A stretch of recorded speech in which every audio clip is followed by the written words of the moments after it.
you guys crush it in your industry, and that's not just because you're all special in my life and great dudes, but y'all are fantastic at what you do.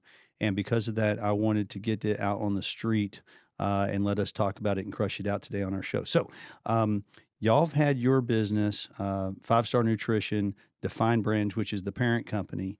Y'all have had that. Charlie, you opened in what, 2008? Is that right? It's 2008. We've had many different kind of revisions of the business, and but yeah, 2008 was the first store in South Austin as a franchise unit on a different franchise, different name. Okay. And then we had many iterations of that company that evolved into 5-Star Nutrition and eventually Defyned Brands later down the road. Okay.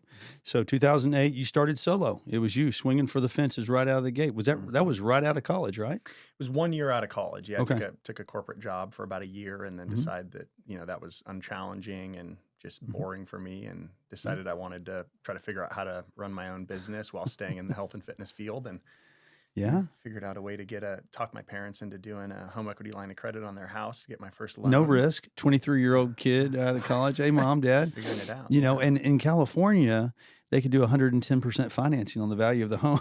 So you're like, mom, dad, you're okay. Just go to 125.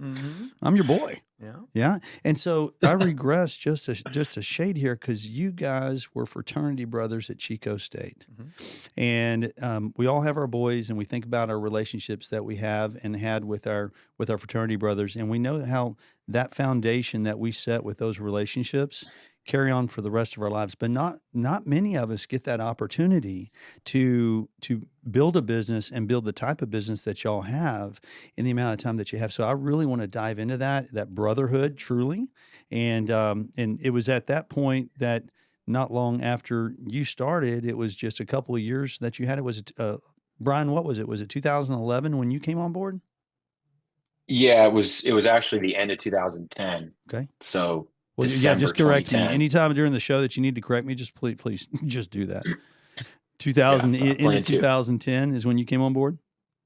Yeah, so Charlie was older than I was. So Cody and I were like a grade apart. So I knew Charlie for really just a semester when I was rushing the fraternity. I think that was his last semester. So I didn't know him that well, but we were friends for that period of time. And then I think, 2 or 3 years later, as I'm like nearing my last year of college, like I said, it'd been 4 years later, I had heard that he had gotten involved in this nutrition concept out in Austin. And I didn't know what I wanted to do. I was really, really into just lifting and working out and health and fitness, not so much supplements, but I got in touch with him and was like, hey, I heard you're doing these nutrition stores. I'm interested in it. I'd love to come out and check out the business over the summer. So I was going to be a super senior and have one more semester. So I think it would have been summer 2010. I packed my shit up with a buddy of mine and we drove out to Austin and just subleased a place right near campus. And I basically just sat myself in, he had 2 stores, I think, but I sat myself in one of his stores with both him and his manager and just kind of learned the business and watched and made flashcards and, tried to learn as much as I could. And then as I watched it all, I was like, I was like, oh, wow, this thing does have, kind of strong economics. And it seems like there's a lot more to this than I really thought. And again, I'm 21, 22 years old, 21 probably. I don't know what I want to do anyway. And so, spent that summer there and I liked it. I was good at it. I was kind of like a natural salesperson.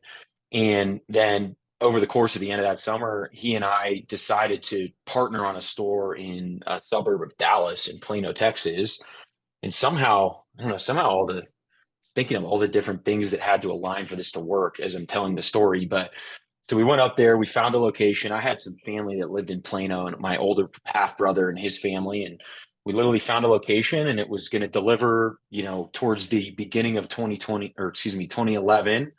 And so the timing worked for me to go back, finish my last semester just in time to pack my shit and drive out, I don't know, a week after graduation and then just kind of jump into this store and figure out how to get it all put together and opened. And so this that was was how. And this led up to when Cody came on board in 2012. Is that right? Yeah. So I had kind of watched. I mean, you're seeing your boys. You're like, okay, all right, these boys are crushing it. And you were still in school at the time? No, I had graduated and took like an entry-level sales job, cold calling, and just spent majority of my day avoiding work and hiding in the bathroom and Kind of like what Charlie and Brian are doing now. Yeah. Exactly. Yeah. Yeah. And had been, doing this job, talking to Brian, ordering subs from him. And at a certain point, I was just kind of ready for something else. And I think Brian maybe had texted me or called me and said Charlie had a manager that was getting ready to move on. And I think a week later, I packed my bags and rolled out. And so were you still up in the area, up in Chico State territory at that time? Or? Yeah, I was in Sacramento, living with my parents, living the high life. Living the high life. I love that. So I think that the high life was probably when Hartwig was a senior and Marver was a freshman, because he skipped past that pretty quick, because I think that we all know what the outgoing seniors are doing to the incoming freshmen. And I'm just going to say at Chico State, they probably have a different set of rules there than they do at maybe some other universities. So is there anything that we should know, Hartwig? Well, I mean, unfortunately, when Brian had rushed, I think we got kicked off campus that very year. Yeah, that was the semester that we got kicked off campus. So is that right? Beta Theta Pi in 2007. I think that was the end. Was that due to hazing? Oh yeah. I always look back and I always think about the stuff that I went through, and I think maybe you guys were some of the last that ever got that treatment, but it was special. Well, sure. what Brian wanted to come clean on today's show, he's actually the brother that ratted all you guys out. Could you imagine? This is like Marver or whatever. Yeah, hey guys. The funny thing is, it's so crazy looking at it now, because what we got kicked off campus for was an ice bath, and we all do ice baths 3 times a week. So it's like, is that actually what we got kicked off for? You know what I mean?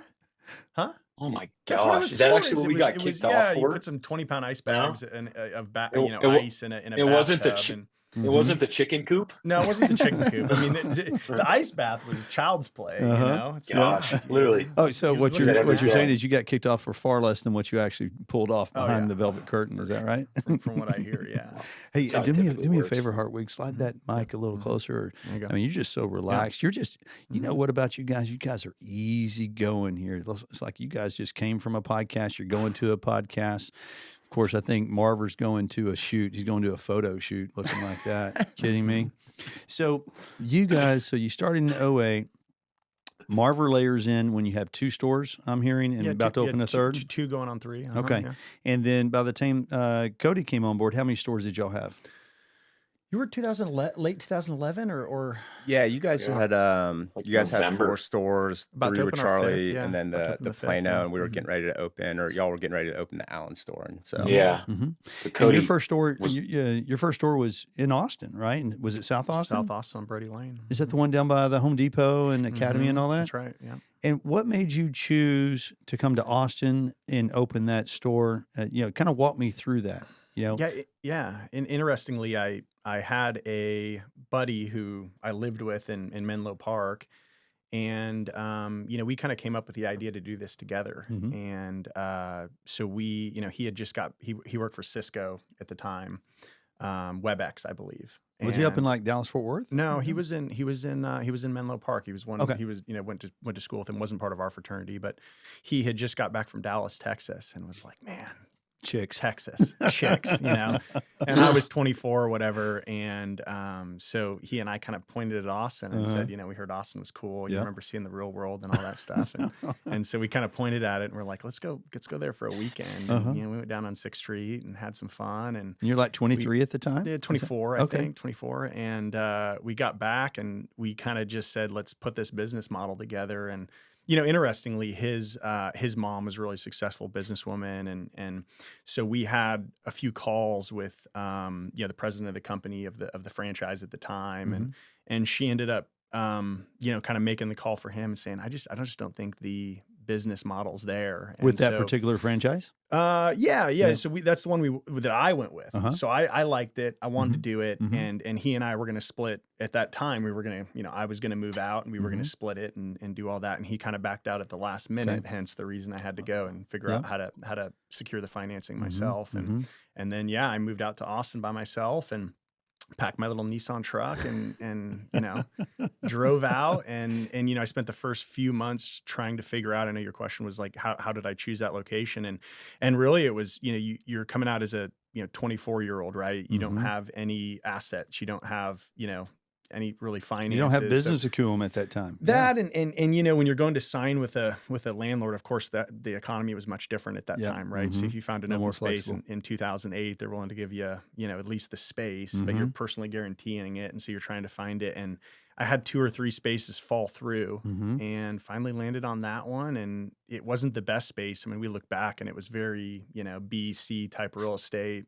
But that's not what made the business back then. It was grassroots marketing, feet on the ground, shaking hands, kissing babies, handing cards out. And that's the way we really grew the business. And so, 3 months into that store, I think there were 65. It was NutriShop was the franchise. There were 65 or 70 stores at the time. And my 3rd month in business, I was number 3 in the country. Okay. And it was all grassroots meeting people. And you were a franchisee of NutriShop? I was a franchisee at the time. Okay. Yeah. Okay. Yeah. So you open that and you do that. And then when is it that you make the decision to branch off away from NutriShop?